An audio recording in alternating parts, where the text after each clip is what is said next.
are live now. So thank you for those who are joining us again for another week of discussions about mental health on Wednesday. It's yet another big topic as a part of the larger, greater series that Miss Laura will be covering. But today's specific topic is titled Loss and Death of a Loved One. Do you want to elaborate kind of what you were talking about for the synopsis of this topic in the video? Yeah, absolutely. And like I mentioned before, is that grief and loss is such a difficult conversation to have, but an important one. And it doesn't have to be so sad to talk about it, because even today we're going to be talking about celebrating what somebody's life is and when they've passed.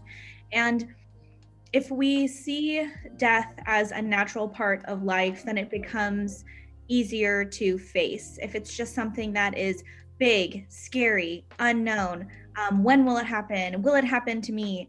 I've heard people say, like, oh, I just want this person to live forever. And that's kind of damaging, actually. It could really end up hurting what we understand about the process of death, and trying to push it aside when it is a natural part of life. It's going to happen, and it doesn't need to be scary, morbid, fearful. It can just be something that happens and we accept it when it does. And so today I talk specifically about the loss and death of a loved one, because tons of our students, about 50%, had said that they have lost a loved one, whether it is a family member or even the death of a pet, which is the same thing as a loss of, not the same thing, but it's a permanent loss. Like a death is a permanent loss. And so for our students that have dealt with family members passing away, pets passing away, friends having passed away, if they're not too young, it can be really difficult for them to deal with that. And I want them to know that it's a normal process. All the feelings that they have around grief. Yeah, there's unfortunately like so many different ways that we experience death and grief in terms of just the scenario alone. If you think about a lot of the times, elderly folk like our grandparents when they pass away, sometimes it's a situation where we kind of anticipate that coming. We see the signs when it comes to physical ailments that they're suffering or mental things that are going on with them. So we kind of expect it to happen at some point. And we have to deal with it as it comes gradually. There are other cases where, like, sometimes it's so sudden and it happens out of the blue and just shocks us completely. It blindsides us, and it just, yeah, it's hard to take in all at once out of nowhere. And it's just incredibly tragic. So yeah, there's a variety of different scenarios that we can, experience the grief and death. But I think my mind turns to what we briefly mentioned last week about the 5 stages of death or grief, and in denial, anger, bargaining, depression, and acceptance. And man, to be honest, personally, when people used to talk about it and I would listen to them, I knew nothing. And honestly, as a young man, I think I was very arrogant in thinking that it wasn't that big a deal. It was overkill in terms of just how each stage is in its own right, like something that's huge. Like having to hit every stage, it's not. It doesn't, like, I think I always thought of it as like a kind of like an upward sloping type of experience. Okay, denial, small, then greater anger, then greater bargaining. Like it's gonna get worse and worse and worse within those stages. But when I actually experienced it with my dad, and that was a scenario where it was completely out of the blue. It wasn't expected. It was a shock to us completely, myself and my family, and more. And every stage, it hit hard. Every stage. It wasn't one was greater than the other. Every stage just hit really hard. And I think I really appreciate you in the video talking about the myths and the facts. And I think when we hit those stages, we shouldn't kind of reserve ourselves to a certain way of thinking, or having to be a certain way, or reacting in a certain way. It's okay to feel what we feel when it comes to this topic. Mm-hmm. And there are some pretty common thoughts and feelings that come with those stages, and not to say that it's like a straight way through, you experience them all in that succession, but that is typically the theory, is that with denial, typically denial is like the shock. It's like, I can't believe this person's not here anymore. That's a very typical thought. And then with anger, it's like, why did this have to happen? Why did it have to happen now? I'm mad at them for leaving me, even. And then with bargaining, it's like, oh, if I just had a little bit more time. The bargaining is kind of this way to say, I've heard very religious and spiritual people say like, oh, I wish that it was me instead. And it's to say like, I want them to come back and for someone else's place to have been taken. So that bargaining is like, I wish I had more time with them. That depression is kind of like, okay, I can't deny it anymore. I'm not angry anymore. I know that they're not coming back. Now I'm just sad. I'm just really sad about it. I miss them. And then that's when typically you can start to move towards acceptance, when you end up having to go back into the normal parts of your life. I kind of mentioned in the video that you could be experiencing loss and say you I know I used grandma in the kitchen, but like say like you go on drives with the person that passed away, and you like to drive down the coast and to the beach, and you have a lot of memories doing that. And so the first time you're doing that without that person, a lot of feelings could be flooded. You'll be like, oh man, I really miss this person. This is what we used to do together. But it doesn't stop you from going. You still want to go, and now you're creating new memories with other people, and this person's still a part of you. I mentioned that grief doesn't mean that you've lost a part of yourself, but you've gained a part of them. Because I also hear that too. It's like, oh, it's like a part of me is lost, but we can't do that. We're still here. And if we just gave out parts of ourselves to all the people that have passed away in our lives or that have left, then there might not be a lot of us left for ourselves. So we need to take bits of the people who've lost us or who've left, and then move forward in our lives. So the 5 stages are very real. They happen to a lot of people in that order. Sometimes you go back and forth between them, but typically acceptance is the way to move forward with a loss. Yeah, I think sometimes we kind of, I'll be honest, again, the experience is different for everybody. But for me, I think how I approach it, sometimes I still go through those stages, to be honest. Especially because it was my dad in particular. So there are times when some of those stages resurface in certain ways. I think, when you were talking about sharing and describing examples of each of those stages, man, denial was the initial reaction. Hit home, because for me, my dad used to get off of work around 5, and I used to always hear the garage because we lived in a 2-story house, and I used to always hear the garage go up for his car to come in at 6 o'clock every weekday. And man, that first week was hard, because I was expecting, there are times where I just would forget, like I would expect my dad to be home, and I'd expect to hear the car approaching and the garage to open at 6 o'clock, and then I'd go downstairs and just say, what's up, Dad, or greet him, and wasn't there. And I remember man, bargaining was also just another thing that I it's just kind of ingrained in my head, where on his deathbed, when he was in the ER, I was just begging to God, like, can it just be me? Like, I'm the oldest. like we needed my dad to help with my mom, my younger brother, and my sister. Like, can you just please just save him and just take my let my place be taken for him. And then lastly, like acceptance. I think, I mean, for me, that's kind of been the hardest thing. Like acceptance is very difficult. It's taken me years and years, and it still will take me some time to accept it. For the most part, I feel like I have, but sometimes it's hard to believe. My dad died when I was a sophomore in high school, and that was, let's say, 2003.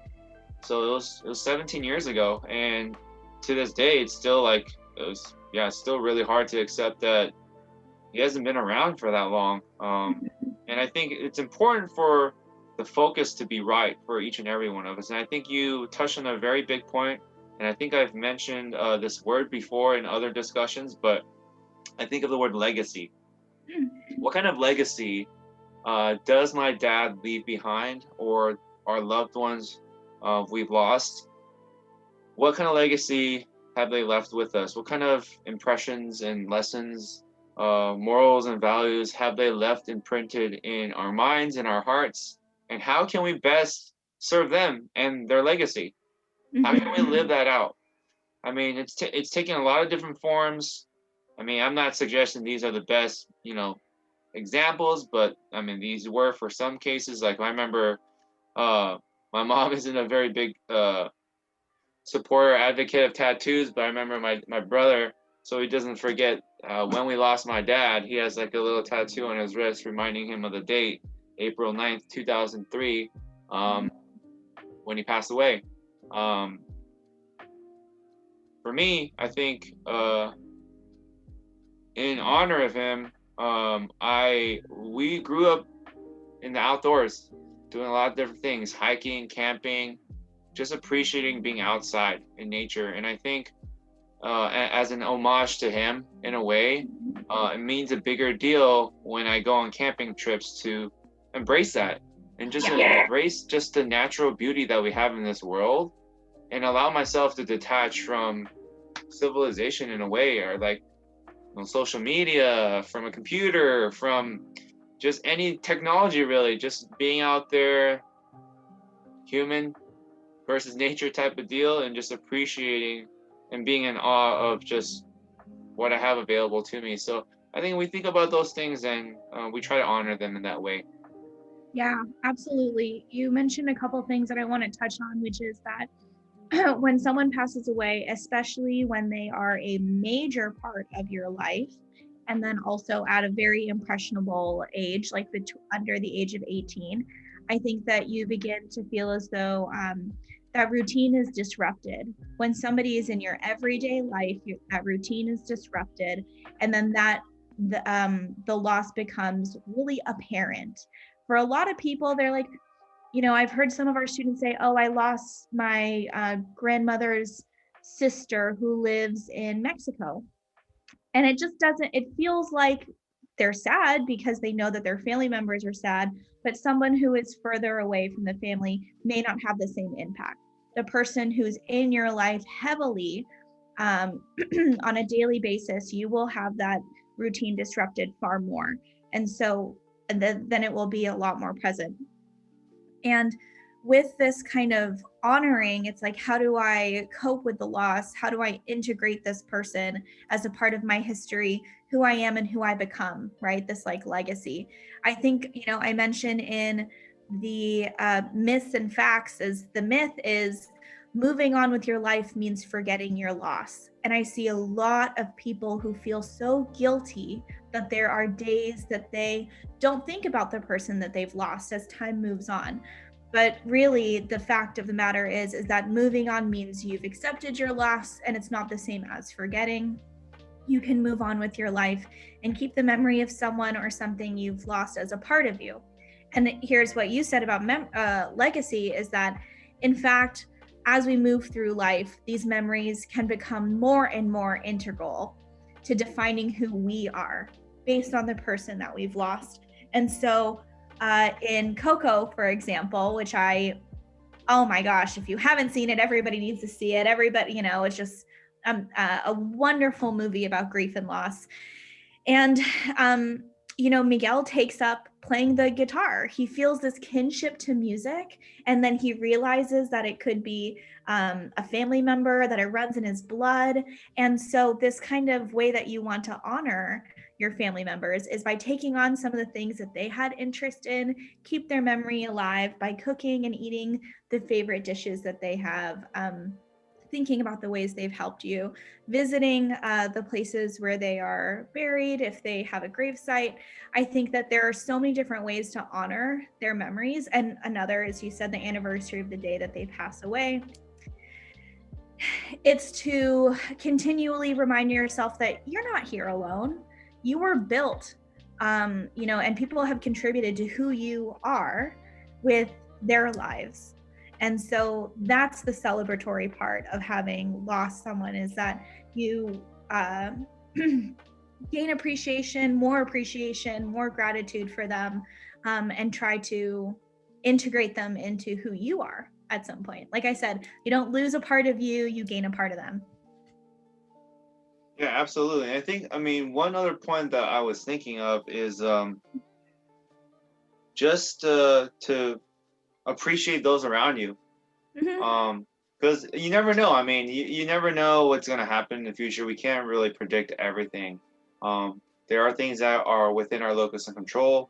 But at the same time, taking it day by day, it makes you think, man, I really should show my love and appreciation for those around me. So I think the immediate thing that comes to my mind, at least for me, I can just share my screen in just a moment here, is just, again, like the people that are within, just my range, within like arm's reach. I need to appreciate them. So hopefully it connects here soon. I think it's connecting right now. And to say something about that, Mr. S, that's so cool. Yeah. So I mean, Go for I'm it. sure, I don't know if you can tell who it is for the middle child, but that's me because I'm looking sideways. But obviously, my dad is holding my little sister, and then my mom and my little brother are there. So I think it makes me think immediately to appreciate everything that I have within my reach, and those that are within my immediate family, and those that support my dad and have supported my dad, and even are still supporting him in some way. So I think that's incredibly important for us to acknowledge that, and in a way also an homage and an honoring to him. Yeah. You make a great point about the people who are in our lives right now, and to be the kind of people who are going to leave a positive impact on other people's lives. I think when you accept that death is a natural part of life, it does motivate you. For example, I know and accept that my time is limited with the people that I love. And so that does motivate me for sure to never leave my parents' house angry. That's something that I have learned. I no longer hang up. I used to hang up the phone in an angry way. I'm like, bye. And like, I'd be really upset when I was younger, and even sometimes now. And then I'll be like, oh, Larissa, what if this is like the last time? I don't want to be driven by fear, but I do want to be cautious, mindful that time is limited, tomorrow is not guaranteed, my relationships are important to me, and the people that we love, we can definitely remind ourselves, like, we have limited time with them. Why don't we spend that time in a way that's going to be joyous, non-regretful, apologetic when we make mistakes. So yes, there are some more advantages to knowing that death is a natural part of life, and one of that is a huge motivation around what we're doing with our time, and how we interact with the people that we love.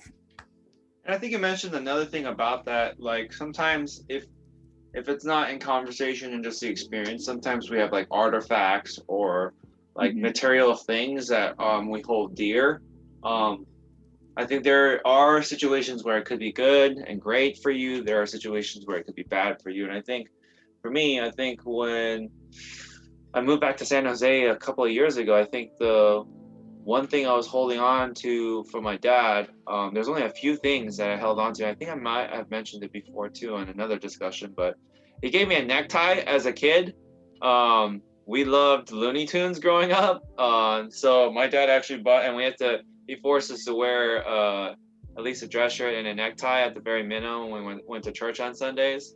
And I wanted to get a necktie that I wanted to actually wear, instead of like an old, like boring pattern that he would pick out. So my brother and I, we were able to convince him to buy us Looney Tunes necktie. I remember mine had Bugs Bunny on it because he was one of my favorite characters, and my brother got the Tasmanian Devil because that was one of his favorite characters.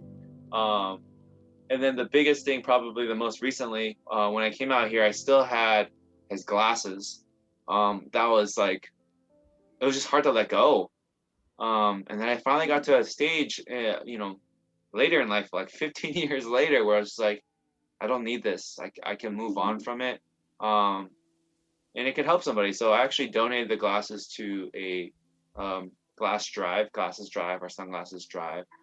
So I dropped them off, and it's moving on and accepting in a different way. So like I said, I mean, sometimes it could be great. You can reminisce about it, have discussions about it too, but sometimes holding on to things too long, having kind of like hopeless thoughts in a way, can kind of pull you back away from accepting the reality. I think I'm not sure if you said remiss, but I did have that thought with during Learn with Miss Lar. I'd asked our students, what does it feel like to miss someone? And not just miss someone that you can see again, because that's the answer, right? Or like, oh, I really miss my mom, I'm just going to call her up. Easy, like you can do those things. But when you miss someone who's passed away, it is much more bittersweet. There are a lot more emotions that come up. And so the resolution isn't necessarily to get rid of the missing feeling by like calling someone up, but just feel what it feels like to miss someone. And it's going to feel sad, might make you feel low. And it's also very bittersweet, because missing someone means that you love and care about them. And that's what's,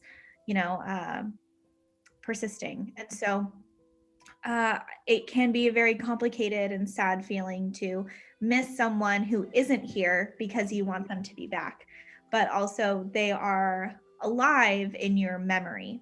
And that is something that might sound super corny, but it actually can be super true, that the memories, if they're very vivid and around gratitude and those kind of memories, the more often that you think about them and the more gratitude you have, the longer you'll be able to retain those memories. And so when I talk about gratitude, I mean really trying to replay positive memories of people that are important to you, even those that have passed away, because then you can hold them for longer.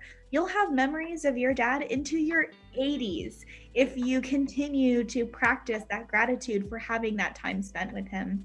And so that is it's bittersweet to miss someone, but also very important to practice, that gratitude around them having been in your life.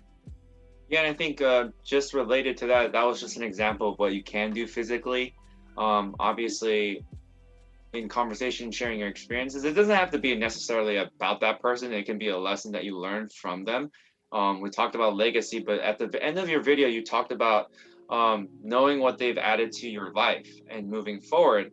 And I think that's can be a solution for us to, if the person that we lost added some things to our life, whether it be, physically or with our experiences and whatnot, we can also do that and add to someone else's life too. So that's what I was getting at. So with the glasses, hopefully help someone that needed those glasses. If it, in terms of like my tribute to my dad with like hiking and going camping and whatnot, I actually invite a lot of friends and family to partake in that experience.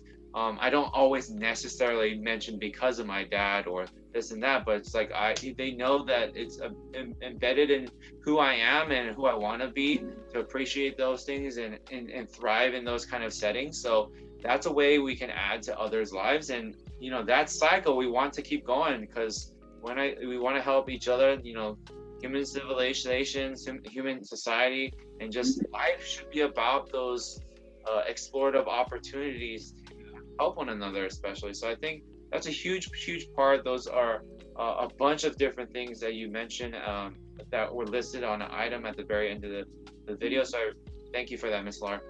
Yeah. No, it's how do we want to remember others and how do we want to be remembered, that legacy. And so it's really important.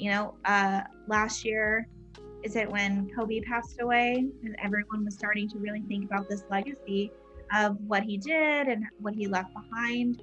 And people are going to remember him for years and years. And so we want to think about other people for sure, but then knowing that thinking about your own death doesn't have to be super morbid or scary. It's just a natural part of life. And I think with the limited time that I have, I don't know how much time it is, but if I consider it as limited, I want to do good. I want to leave a legacy. I want people to remember me for doing positive things.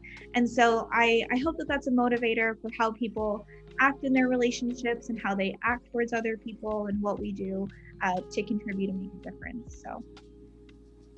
Yeah, these are big conversations. So again, if you are in need of just a simple conversation or just more support, resources, tools, we have Miss Laura, wonderful counselor at Alpha Blanca, to support you. There are several different ways you can receive that support in group sessions, office hours. You can be a part of this live discussion on Facebook Live every week and comment and watch those videos and share those videos. But there's also private check-ins as well as other supports that she can refer you to. So again, we always leave with a note, like we don't want anybody feeling like they're isolated and there's no one there for them. Again, reach out to us. Again, as I mentioned, those resources, you also have your teachers and staff that you can talk to as well. We hope everyone is doing well and staying safe. I know we just got a little bit of rain for just a refreshment, but we hope we see you again and watch our show basically next Wednesday. All right. Thank you, everyone. See ya. Take care.